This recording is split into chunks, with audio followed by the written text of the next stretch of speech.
ഈ വീഡിയോയുടെ തംബ്നെയിൽ കാണുമ്പോൾ തന്നെ നിങ്ങൾക്ക് വളരെ വിചിത്രമായി തോന്നും. അതായത് മാർത്താണ്ഡവർമ്മയും സ്വാതി തിരുനാളിനോടും അഖിൽ മാരാർ ക്ഷമിക്കണം എന്നുള്ളതാണ് ഞാൻ പറഞ്ഞേക്കുന്നത്. കാരണം അവർ രണ്ടുപേരും ചെയ്തൊരു തെറ്റ്, അവർ രണ്ടുപേരും കുറച്ച് നേരത്തെ മരിച്ചുപോയി എന്നുള്ളതാണ്. അപ്പോൾ അതെന്താണ് എന്നുള്ളത് ഞാൻ വിശദമാക്കാം. ഇത് സൈന പ്ലസ് എന്ന് പറയുന്നൊരു ചാനലിൽ അഖിൽ മാരാർ കൊടുത്തിട്ടുള്ള ഇൻ്റർവ്യൂവിൽ ഒരുപാട് മണ്ടത്തരങ്ങളും വങ്കത്തരങ്ങളും ഒക്കെ തന്നെ പതിവ് പോലെ തന്നെ അദ്ദേഹം പറഞ്ഞിട്ടുണ്ട്, മൊഴിഞ്ഞിട്ടുണ്ട്. പ്രത്യേകിച്ചും ബിഗ് ബോസ് ഒക്കെ കേരളത്തിൽ നൽകിയിട്ടുള്ള ഒരു ദുരന്തമാണല്ലോ അദ്ദേഹം. അപ്പോൾ അങ്ങനെ നൽകിയിട്ടുള്ളതിൽ ഇദ്ദേഹം പറയുന്നത്, ഏറ്റവും ആദ്യത്തെ എപ്പിസോഡിൽ ഇദ്ദേഹം പറയുന്നത്, രാജീവ് ചന്ദ്രശേഖർ എപ്പോഴെങ്കിലും വർഗീയത പറഞ്ഞിട്ടുണ്ടോ?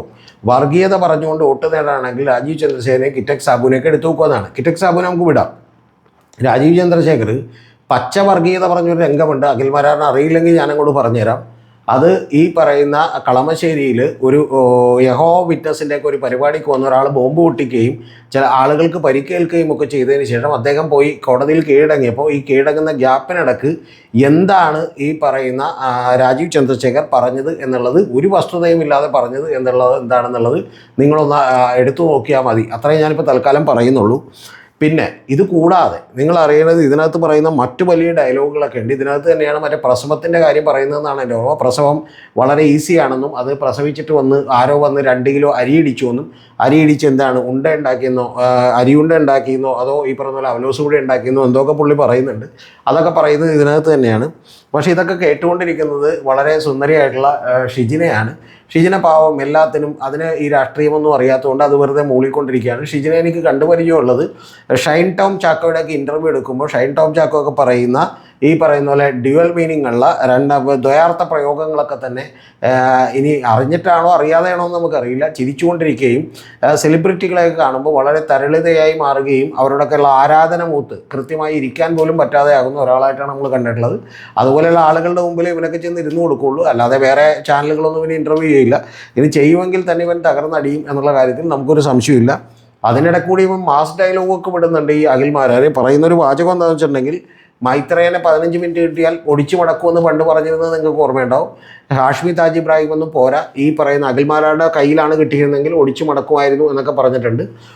പിന്നെ അതുപോലെ തന്നെയുള്ള ഡയലോഗ് ഇതിനകത്ത് പറയുന്നുണ്ട്, രാഷ്ട്രീയം എന്നേക്കാൾ നന്നായിട്ട് അറിയാവുന്ന ഏതെങ്കിലും കേരളത്തിൽ ഇപ്പോൾ രാഷ്ട്രീയ പാർട്ടികളിൽ പ്രവർത്തിക്കുന്ന ആരെങ്കിലും കൊണ്ടുവന്ന് മുമ്പിലെടുത്തു, അവനാണോ രാഷ്ട്രീയം അറിയാവുന്നത്, അഖിൽ മാരാർക്കാണോ രാഷ്ട്രീയം അറിയാവുന്നത് എന്നുള്ളതൊക്കെ തന്നെ നമുക്ക് മനസ്സിലാകും എന്നുള്ളതാണ് അഖിൽ മാരാർ പറയുന്നത്. ഇത്തരത്തിലുള്ള വമ്പൻ വാഗ്ദാനങ്ങളും വമ്പൻ മാസ് ഡയലോഗുകളൊക്കെയാണ് ഇതിൽ മുഴുവൻ നിറഞ്ഞു നിൽക്കുന്നത്.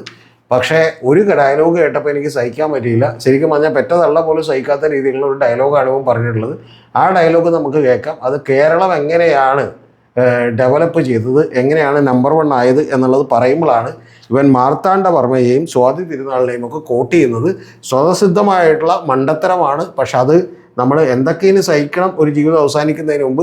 യഥാർത്ഥത്തിൽ പണ്ടൊരു സിനിമയിൽ മറ്റേ പറഞ്ഞതുപോലെ പ്രളയം വന്നിട്ടും എന്ത് ചെയ്തില്ലേ, കൊറോണ വന്നിട്ടും ഒക്കെ നമ്മൾ സഹിച്ചില്ലേ, ഇനി ഇതും കൂടി സഹിക്കാം എന്നുള്ളത് മാത്രമേ എനിക്ക് നിങ്ങളോട് പറയാനുള്ളൂ. ഇത് കേൾക്കാം. നമുക്ക് കേട്ടതിന് ശേഷം ഞാൻ ഇതിൻ്റെ എക്സ്പ്ലനേഷൻ കൂടി തരുമ്പോൾ നിങ്ങൾക്ക് കാര്യം മനസ്സിലാവും. പാവം ഷിജിനെ വെറുതെ വിടുന്നു. ഷിജിനെ കൂടി ഇതൊന്ന് കേൾക്കുന്നത് നന്നായിരിക്കും എന്നാണ് എനിക്ക് വളരെ ഈ പറഞ്ഞ പോലെ വിനയത്തോടെ പറയാനുള്ളത്. കേരളം എങ്ങനെയാണ്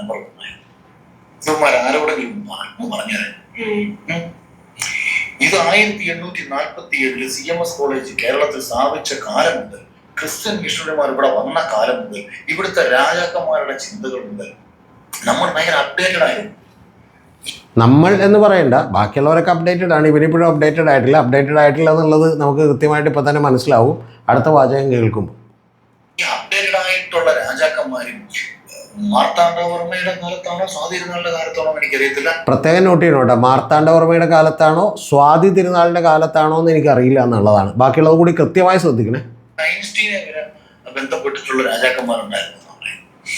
ഐൻസ്റ്റീനെ ബന്ധപ്പെട്ടു എന്ന് പറഞ്ഞ് നിങ്ങൾ തെറ്റിദ്ധരിക്കേണ്ട. ഐൻസ്റ്റീനെ ഇവിടെ ഒരു സർവകലാശാലയുടെ ചാൻസലറാക്കി കൊണ്ടുവരാൻ വേണ്ടി, വൈസ് ചാൻസലറാക്കി കൊണ്ടുവരാൻ വേണ്ടി ബന്ധപ്പെട്ടു എന്നുള്ളതായിരിക്കും പുള്ളി ഉദ്ദേശിച്ചിട്ടുണ്ടാവുക.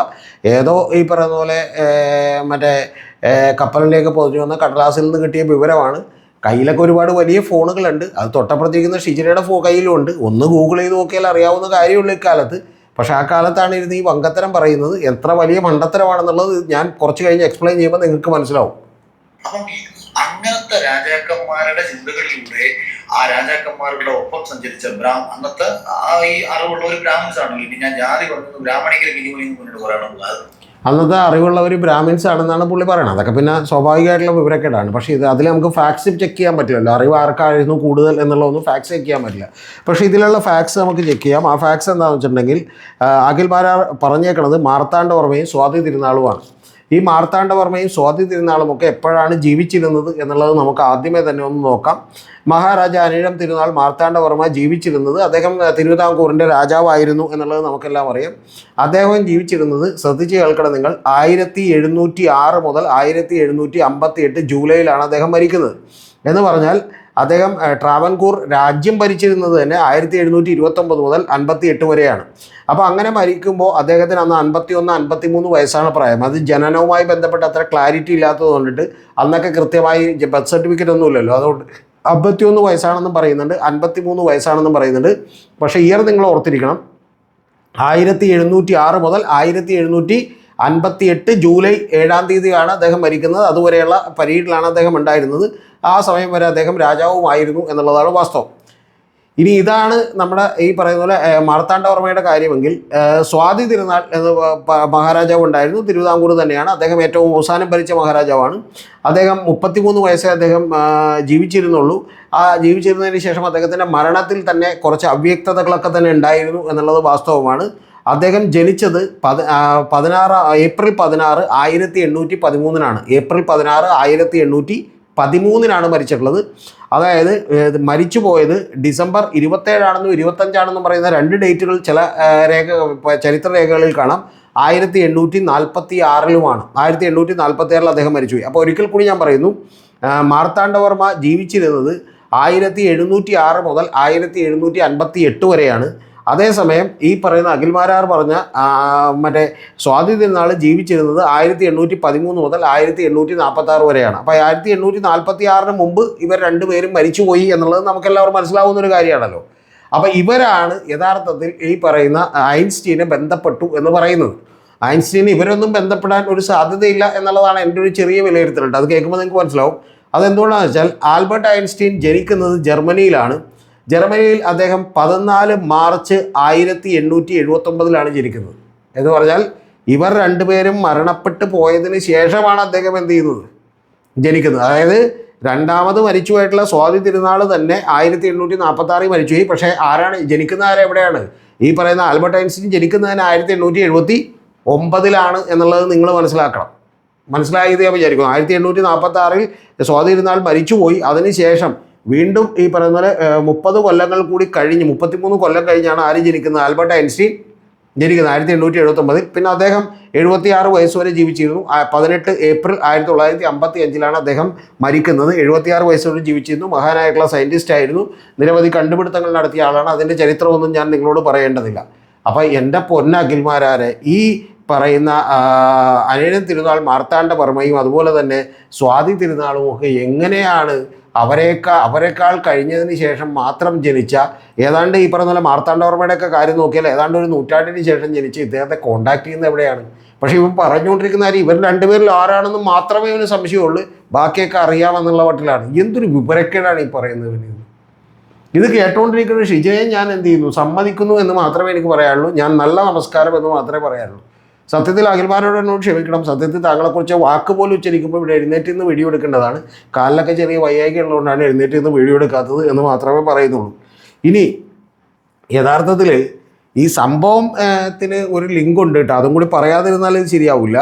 കാരണം തിരുവിതാംകൂർ യൂണിവേഴ്സിറ്റി എന്ന് പറയുന്ന ട്രാവൻകൂർ യൂണിവേഴ്സിറ്റി നിലവിൽ വന്നിരുന്നു.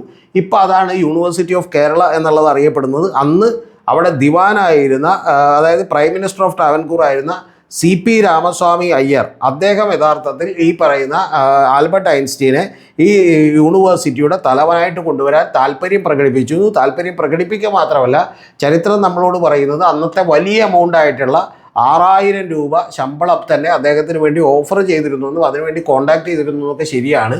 പക്ഷെ പറയുമ്പോൾ ഈ പറയുന്ന പോലെ അതിനേക്കാൾ 33 കൊല്ലം മുമ്പ് മരിച്ചുപോയ സ്വാതി തിരുനാളിനെയും 1 നൂറ്റാണ്ട് മുമ്പ് മരിച്ചുപോയിട്ടുള്ള മാർത്താണ്ഡവർമ്മയൊക്കെ പിടിച്ച് സ്വന്തം അറിവ് വിളമ്പുകയും എന്നിട്ട് ആ വീഡിയോയിൽ തന്നെ വേറെ ഏതെങ്കിലും മറ്റേ ആളെ കൊണ്ടുവന്ന് എൻ്റെ ഓപ്പോസിറ്റ് കൊണ്ടുവന്നിരുത്ത് ഞാൻ അവനെ തകർത്ത് എന്ത് ചെയ്യാം, അവനേക്കാൾ മിടുക്കനാണ് ഞാനെന്ന് തെളിയിച്ചു തരാം എന്നൊക്കെയുള്ള പോഴത്തരം കേട്ട് പാവൻ ഷിജിനി ഇരുന്നിട്ട് ഇങ്ങനെ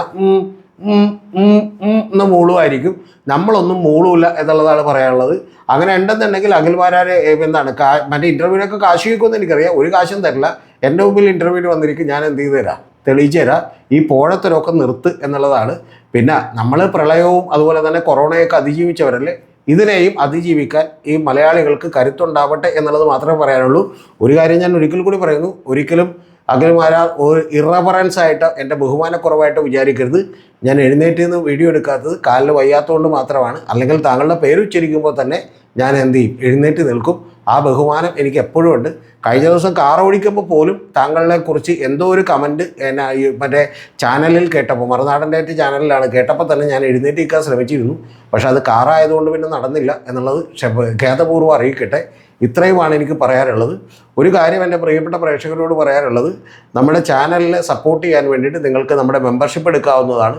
അല്ല ഫിനാൻഷ്യലി സപ്പോർട്ട് ചെയ്യാൻ കഴിയുന്നവർക്ക് നമ്മുടെ ഈ പറയുന്ന പോലെ ഇതിനകത്ത് തന്നെ നമ്മുടെ ഡിസ്ക്രിപ്ഷനിൽ ഗൂഗിൾ പേ നമ്പറും അതുപോലെ തന്നെ ഈ അക്കൗണ്ട് നമ്പറും കൂടി കൊടുത്തിട്ടുണ്ട്. താല്പര്യമുള്ളവർ മാത്രം ചെയ്താൽ മതി. മെമ്പർഷിപ്പ് എടുത്തുകൊണ്ട് നിങ്ങൾക്ക് ആകെ കിട്ടുന്ന ബെനിഫിറ്റ് ചില വീഡിയോകൾ നേരത്തെ കാണാം എന്നുള്ളത് മാത്രമാണ്.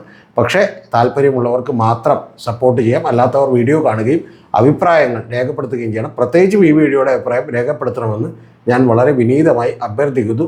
അപ്പോൾ അതുകൊണ്ട് ബഹുമാനക്കുറവിന് ക്ഷമിക്കുക.